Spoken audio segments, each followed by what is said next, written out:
You have to go to what's true to you and for you. Otherwise, it can feel like an arbitrary disguise. It's almost like you put on a costume and you try to get into character and pretend to be something you're not. Eventually that wears thin and people see through it.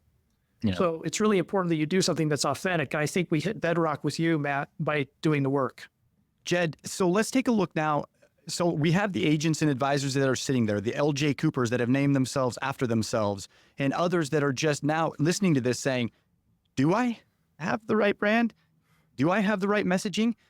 What can I start to ask myself? What can I be thinking of up here that may start leading me down the path of saying, hey, maybe I did get it wrong, or hey, maybe I got it right? What question should we be asking? The first question to consider is, who are our ideal customers? Who would we love to serve and have more of? And it's not necessarily just a question of who has the most money to invest. There might be other considerations that would inform the answer to that question. Sometimes we make the mistake of thinking that a one-size-fits-all approach is good enough, and maybe it has gotten us to where we are. But if we really want to elevate our performance, getting clear about who our best customers are and what the common characteristics are that define those people and those groups is really helpful in figuring out whether or not you have the right brand. Something we've done as a part of our repeatable process for building great brands that break through is doing in-depth interviews. And that process, as you'll recall, began with you, both of you, curating a list of people to interview that you said to us, these are people who represent the ideal customers in different customer segments, partners who really understand and quote unquote get it. You knew who the people were. We did the work and we had some independent objectivity and credibility maybe to be able to ask things that might not have been comfortable for you to ask, to find out what resonated and why. And then we distilled that and synthesized it and presented it to you in an actionable set of messages, both at a company level, that's called brand messaging, and audience-specific messaging, so that you could have that top-of-funnel conversation when you're just doing the get-to-know-you part and getting down into the verticals that are specific to different audiences as the people progress through the buying journey and through the funnel. So getting clear about who your best customers are is a great place to start. I have a quick anecdote to share, and that is with the holiday season just around the corner, we're recording this in late November. Think about a time when you received a gift that really resonated, that made you feel appreciated and understood, a gift someone purchased for you. And let's think of times when maybe somebody gave you a gift that didn't make you feel special or appreciated. The reason for the gifts that do or don't feel validating is a lack of insight and understanding as to who we are. Great brands make great customers feel appreciated, understood, and valued. And that all stems from insight. Insight is an understanding of what someone wants and why. Uncovering the why that is below the surface is the key that unlocks great relationships and builds great brands. Jed, the follow-up question that you had with us to that was, let's niche down. What's your avatar? What's this perfect, exact, concise client customer look like?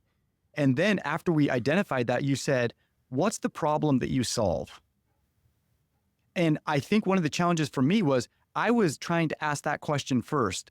What's the problem we solve? And we were solving maybe the right problem for the wrong person, or maybe the wrong problem for the right person. I don't know, but we had it back, or at least I know I had it backwards in trying to solve that problem. Is that common? Do you see that? And how does this idea of a problem, solving the problem, really show itself in branding? Matt, was there something you wanted to say a minute ago? Well, yeah, because I think this is a great carry on to go next, but I definitely want to make a point to our advisors that are listening that it is scary to think that you have to have someone go ask questions on your behalf. It is also scary to wonder what they're going to say and if it's going to hurt. And this name you've had forever has got everyone in the community knows me by this name. How could you change it? If my name is wrong or my message is wrong, sure, let's change my message. But what if my name's wrong too? And all of a sudden, I just want you to know, that's frightening. And that's a big reason why I was like, look, I'm going to pay someone to change the name and cause all these problems. I do not want to do that. The best way I can describe the experience is from, as a client of Jed's, and as someone that has had to do this to my business, pruning is the best example of what it is. You're just being pruned. They're not cutting you down to a stump. They're trimming some things off. But if you don't trim things off, things get wily, it gets out of control, it doesn't look right. And so you got to take a little bit of pain, a little bit of cutback. But man, I'm telling you, it's not like, hey, a month from now, it's going to be better. Maybe not. But 6 months, we're not talking years to make things better. It's months. And all of a sudden, you've got the momentum, you've got the traction and everything else. So for listeners that are like, I think I might need, maybe my brand is a little bit off. Maybe my messaging is a little off. Or some of you are like me, if you've done it yourself, it's probably off. You probably messed it up. But, and that's okay, because you probably did what I did, which is you're going to make the decision for yourself because you know best, you know how you think, and you know how you think your clients think. It is eye-opening to find out what other people think. And it is, you'll get probably most of it right, because if you're successful, it means you're doing some things right. But what are you missing? What's going to take you to that next level? If you hit your all-time goals this year, how do you stay there? These are the little things that make a big, big difference in going through things. And I would say this is probably a proof of concept from a company that's had to go up, down, and up as figuring things out.